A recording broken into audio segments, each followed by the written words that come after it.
another topic that tends to divide people. What's the role of rapport in a sales call? Rapport. Rapport. Well, it's certainly not cheesy conversational shite about the football or the rugby or the fact they're all being taxed to death over the next 3 years. No, people confuse rapport with cheesy sort of stuff. Rapport is making people comfortable. And making people comfortable is a skill.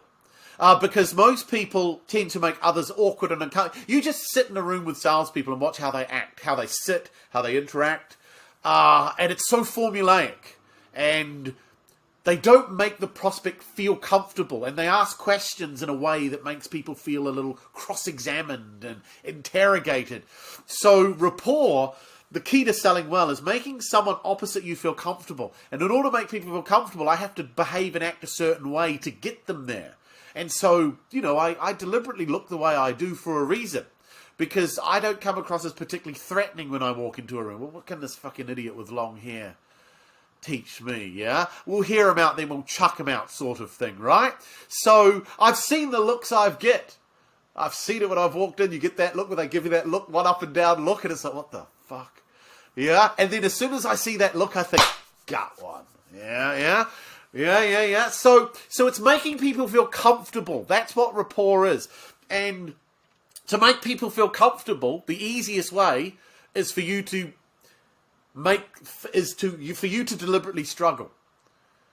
Because when you deliberately struggle, people naturally are inclined to rescue and help you. And when they start to help you, they start to feel good about themselves. Now, there's a rule here, though. It's a skill. Too many people go in and act like Mr. Bean. So, no, not Mr. Bean. I said slightly struggle and dumb yourself down. I did not say act like Mr. Bean. And people, it's a fine line to walk. But struggling, I put on a stutter at times. I get things wrong. I act confused. I scratch my head. I do all these things because the prospect's looking at me, and when they think that I'm struggling, got one over on the salesman. Put him in his place. And that's good. And when they're feeling like the defense will start to lower. So everything I do is choreographed to make people comfortable. But it's learning how to question, learning how to soften, learning how to nurture, learning how to act. There's a lot that goes into it. It's not just, be a moron. Which I can do quite well as well. I'll just let you know. I play moron well.